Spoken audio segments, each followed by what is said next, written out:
আবু বক্করের সাথে ইসলামের পথে। উট এসেছে, উট এসেছে, আমাদের গ্রামে উট এসেছে। কে কোথায় আছো দেখে যাও, মরুভূমির উট এসেছে, উট এসেছে, উট এসেছে। আসসালামু আলাইকুম ভাইজান। ওয়ালাইকুম আসসালাম। কেমন আছেন ভাইজান? আলহামদুলিল্লাহ, আল্লাহ ভালো রেখেছেন। আপনি কেমন আছেন ভাইজান? আলহামদুলিল্লাহ ভাই, আমার মন আজ ভীষণ ভালো ভাইজান। গতকাল একটা সুসংবাদ পেয়েছি। আলহামদুলিল্লাহ, কি সুসংবাদ ভাইজান, আমি কি জানতে পারি? অবশ্যই ভাইজান, অবশ্যই। গতকাল পীর বাবার কাছে গিয়েছিলাম। পীর বাবা আমার হাত দেখে সুসংবাদ দিলেন। আমার একটা কন্যা সন্তানের পর এবার আল্লাহ একটা ছেলে সন্তান দান করবেন। আমার বংশের বাড়তি আসছে ভাইজান। এই জন্যই মহা আনন্দে আজ এই উটটা কিনে নিয়ে আসলাম 20 লক্ষ টাকা দিয়ে। আমার ছেলের জন্মের 7 দিনেই এই উট দিয়ে আকিকা আদায় করবো ইনশাআল্লাহ। আপনি পীরের কথা বিশ্বাস করেছেন? অবশ্যই, কেন বিশ্বাস করব না? উনি তো অনেক কামিল পীর। হাত দেখে যাকে যেটা বলেন সেটাই সত্য হয় ভাইজান। কাউকে হাত দেখিয়ে ভবিষ্যৎবাণী জানতে চাওয়া ইসলামের দৃষ্টিতে শিরক ভাইজান। মহান আল্লাহ ছাড়া গায়েবের খবর কেউ জানে না।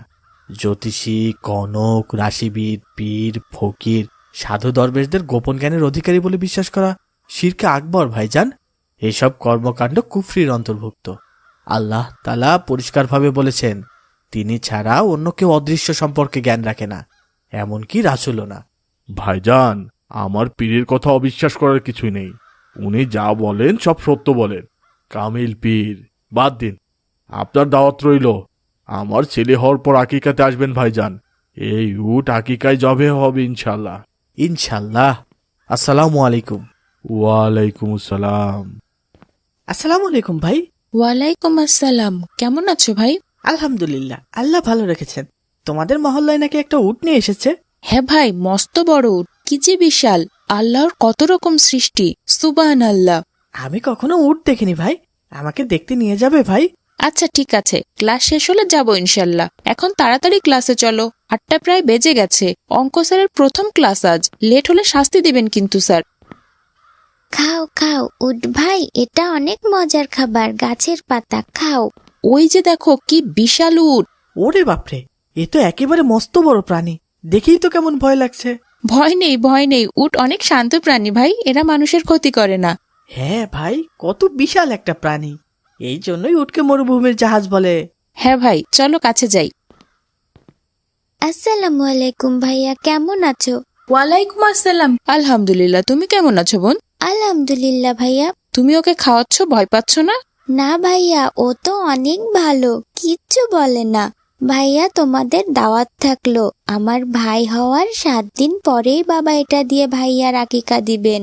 ওই দিন তোমাদের সবাইকে দাওয়াত। ইনশাল্লাহ, থাকো তাহলে, আমরা উট দেখতে এসেছিলাম। ঠিক আছে ভাইয়া, আসসালামু আলাইকুম। ওয়ালাইকুম আসসালাম। আমি উটের মাংস কখনো খাইনি ভাই, ভাবছি দাওয়াত খেতে আসবো ইনশাল্লাহ।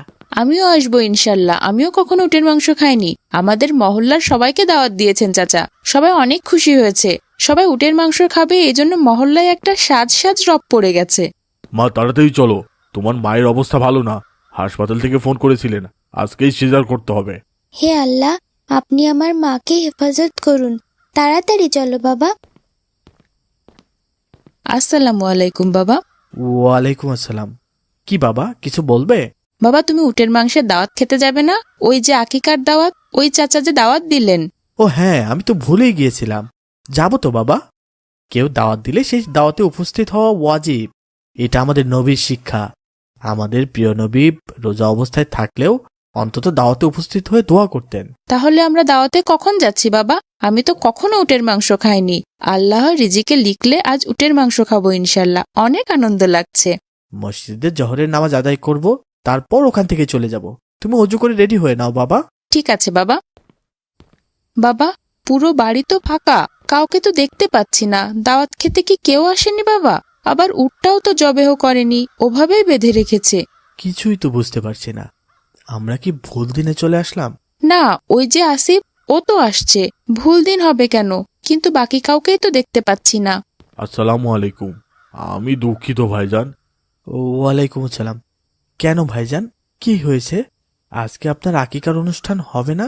আসলে আমার আর আকিকাটা করা হচ্ছে না। সবাইকে না করে দিয়েছিলাম, আপনাকে না করতে ভুলে গিয়েছি। শুধু শুধু কষ্ট দিয়ে ফেললাম আপনাদের। সমস্যা নেই ভাই সাহেব, কিন্তু আকিকা করা হচ্ছে না কেন? সে অনেক দুঃখের কথা ভাইজান, মনটা ভীষণ খারাপ। যা চেয়েছিলাম তা তো আর হলো না ভাইজান। যদি কিছু মনে না করেন আমাকে কি শেয়ার করা যাবে কি হয়েছে? সে অনেক কথা। বাবা বাবা দেখো, আমাদের একটা পিচ্চি বোন হয়েছে, কি সুন্দর মাশাল্লাহ। মাশাআল্লাহ, কিন্তু পীর বাবা যে বললেন আমার একটা ছেলে সন্তান হবে এবার। বাবা আমার পিচ্চি বোনকে কোলে নাও। এই বাবা, কথা শুনতে পাচ্ছ না বাবা? হ্যাঁ মা, হ্যাঁ হ্যাঁ হ্যাঁ, বলো বলো। কি চিন্তা করছিলে বাবা? না মানে কিছু না মা, দাও দাও দাও আমার মা, আবার আমার কোলে দাও।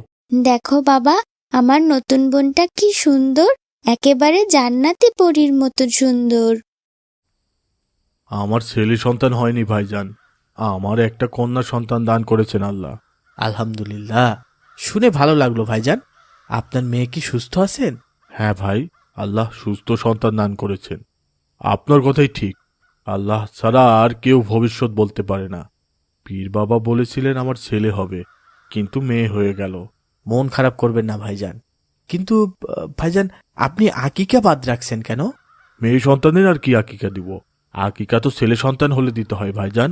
ভাইজান, ছেলে হোক মেয়ে হোক আকিকা সব সন্তানের জন্যই দিতে হয়। রাসূল সাল্লাল্লাহু আলাইহি সাল্লাম বলেন, ইহুদিরা পুত্র সন্তানের আকিকা করত, কিন্তু কন্যা সন্তানের আকিকা করত না। তোমরা পুত্র সন্তানের জন্য 2টি ছাগল এবং কন্যা সন্তানের জন্য 1টি ছাগল দিয়ে হলেও আকিকা করো। আমি তো ভেবেছিলাম আকিকা শুধু ছেলে সন্তানেরই দিতে হয়। না ভাই, আকিকা জানের ছাদকা স্বরূপ। বাচ্চার আকিকা করার কারণে কিয়ামতের দিন বাবা সন্তানের সুপারিশের উপযুক্ত হবে। আকিকার মাধ্যমে মুসলমানদের মাঝে মহাব্বত ভালোবাসার বন্ধন দৃঢ় হয়, কারণ নবজাতকের খুশিতে একই দস্তরখানে ধনী গরিব সবার সম্মিলন ঘটে। রাসূল সাল্লাল্লাহু আলাইহি সাল্লাম নিজের আকিকা নিজেই করেছিলেন। তিনি অন্যকে আকিকা করতে উৎসাহ দিতেন। আকিকার বরকতে সন্তানের বালা মুসিবত দূর হয় ভাইজান। তাহলে তো ভাইজান এটা একটা মহা ভুল করছিলাম। আমি এখনই উট জবেহ করছি। এই উট দিয়েই আমার 2 মেয়ের আকিকা হবে ইনশাল্লাহ। আমার আগের মেয়ের আকিকাটাও বাকি আছে। আপনি উট জবেহ করার ব্যবস্থা নিন ভাইজান। আলহামদুলিল্লাহ, ঠিক আছে ভাইজান, চলুন আল্লাহর জন্য উট জবেহ করি। কার্টুন বানিয়ে ঘরে বসে আয় করুন লক্ষ লক্ষ টাকা।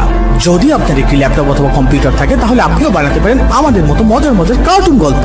আমাদের রয়েছে cartoon making zoom live course. এই কোর্সটির মাধ্যমে বানাতে পারেন ইসলামিক গল্প, রূপকথার গল্প, ভূতের গল্প, টুনটুনের গল্প সহ সব ধরনের কার্টুন গল্প। কোর্স ফি জানতে নিচে যে কোনো লিংকে যোগাযোগ করুন। বাবা মায়ের বাধ্য ছেলে, অভিযোগ কারণ মজার মজার সব ইসলামিক কার্টুন পেতে আমাদের চ্যানেলটি এখনই সাবস্ক্রাইব করুন আর পাশে থাকা বেল আইকনটি প্রেস করুন।